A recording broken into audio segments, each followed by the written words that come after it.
Salam jumpa kembali di channel Seto Wibowo. Saat ini di sini sekitar jam 3 pagi, selesai sahur. Kayaknya cocok untuk bikin langsung video ini. Baik, kali ini saya tidak akan mengulas suatu produk. Saya akan mengulas sesuatu yang bersifat spiritual dan metafisika. Apa itu? Pelet. Mungkin kalian sudah tidak asing dengan kata-kata pelet. Dan mungkin sebelumnya banyak yang bertanya kepada saya, bahkan heran, kenapa saya mengetahui ilmu pelet tapi kok gak kelihatan berpasangan. Hal demikian adalah persepsi, asumsi, yang mana perbedaan kelayakannya berdasarkan atas kesukaan, bukan kebenaran. Pandangannya berdasarkan selera, bukan kenyataan. Jadi, untuk menjawab pertanyaan pribadi seperti ini, kenapa saya belum berpasangan? Tentu jawabannya yang tidak sesuai selera tetap akan diabaikan dan dianggap sebagai alasan. Jadi bakalan panjang ceritanya kalau saya bahas pertanyaan ini. Oke, gini, singkatnya mungkin jawabannya adalah kemungkinan, bukan asumsi. Mungkin mirip, tapi sebenarnya tidak sama. Saya ambil contoh lain. Seorang arsitek belum tentu rumahnya sebagus rancangannya yang dikerjakan kepada klien-kliennya. Seorang dokter juga belum tentu ia bisa mengobati dirinya. Seorang supir belum tentu ia juga memiliki kendaraannya sendiri. Dan ahli-ahli di bidang lainnya belum tentu mereka terlihat seperti yang kalian harapkan. Ini saya sebut sebagai ilusi kehidupan. Kenapa saya sebut begitu? Contoh yang tadi saya sebutkan, misalnya supir yang tidak punya kendaraan sendiri. Logikanya, kalau ia sudah punya kendaraan sendiri, apakah dia akan tetap menjadi supir? Tentunya, selayaknya dia akan menjadi pemilik kendaraan itu, bukan supir lagi kan? Bahkan mungkin dia akan mencari seorang supir lain untuk membantu dia berkendara. Nah, itu sebagai gambaran metafora bahwa segala sesuatunya belum tentu seperti yang Anda bayangkan. Mungkin ini bertentangan dengan orang-orang yang pemahamannya mengenal dengan teori The Secret, kayak Rhonda Byrne, yang mengatakan bahwa Anda adalah apa yang Anda pikirkan.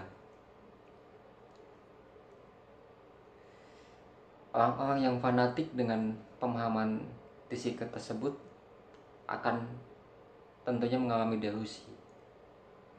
Kenapa?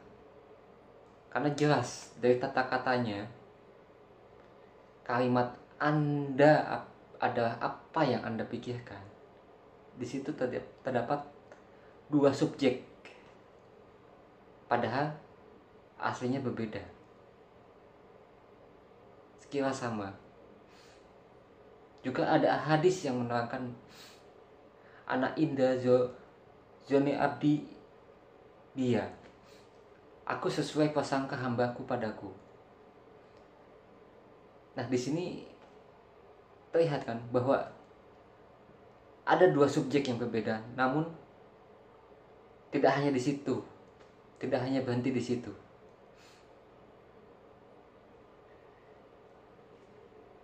Nah, manusia itu kan makhluk galau. Jadi nggak semua prasangka hambanya akan sesuai dengan Tuhannya atau prasangka Tuhannya.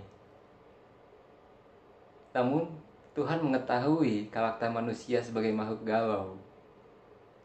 Makanya Ia memberikan alat yang dinamakan perasaan. Dan perasaan inilah yang bisa menjadi delusi dan bisa mempengaruhi pikiran kita menjadi ilusi.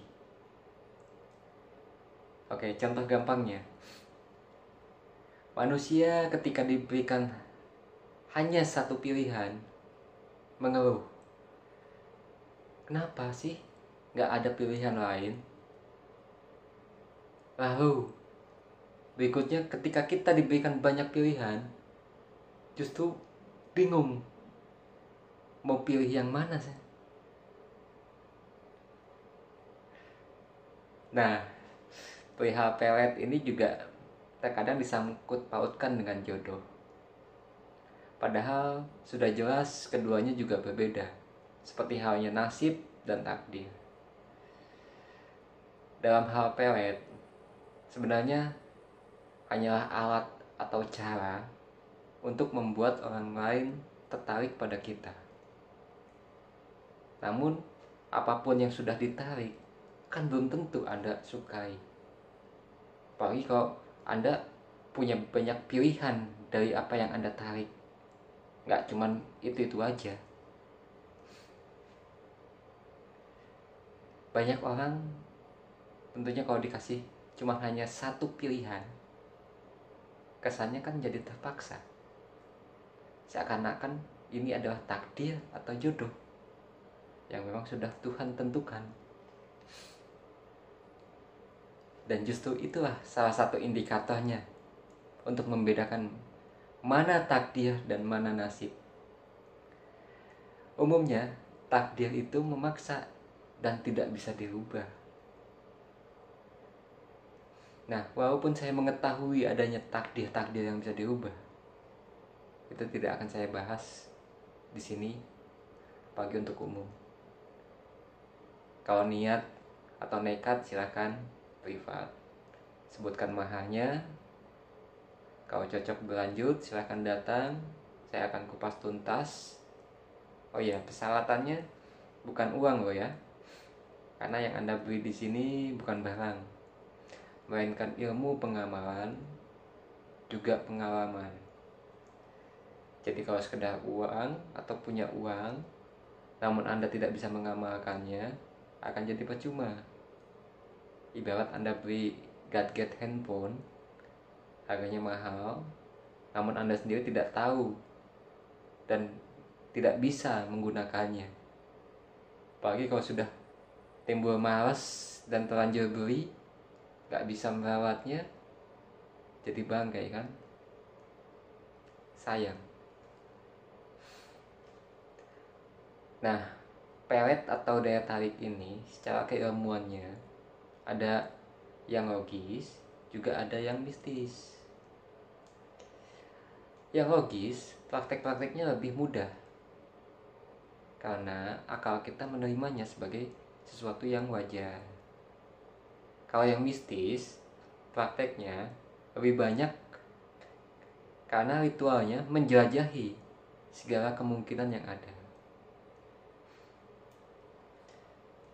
Kenapa yang mistis sering dianggap haram? Ya, karena dalam prakteknya menghalalkan segala cara, yang penting hasilnya tercapai, walaupun tidak masuk akal. Nah, ilmu pelet ini, meskipun saya paham, saya tidak menggunakannya juga setiap waktu. Karena saya juga menganggap ilmu ini berharga. Jadi, hanya saya gunakan untuk yang berkualitas tentunya. Berbeda di waktu-waktu sebelumnya, waktu masih zamannya saya masih bereksperimen, menguji coba teknik, juga menjalani ritual-ritual yang secara spiritual nggak masuk akal. Beda dengan sekarang. Jadi tetap saya bedakan mana yang boleh dilogikakan, mana yang boleh diyakini secara spiritual, walaupun dalam prakteknya nanti bisa saja keduanya bercampur kembali. Oke, mungkin demikian ulasan singkat mengenai pelet. Nanti kita lanjut lagi di video selanjutnya, mungkin lebih spesifik, atau mungkin ada pembahasan lain yang lebih menarik, atau pembahasan ini yang lebih spesifik, mana yang logis, mana yang mistis. Nanti saya tunggu di komentar-komentar di channel ini. Jadi ingat untuk subscribe channel ini dan tekan tombol loncengnya agar nanti kalau ada update video terbaru Anda tidak terlewatkan. Baik, salam senyum. Terima kasih sudah menonton.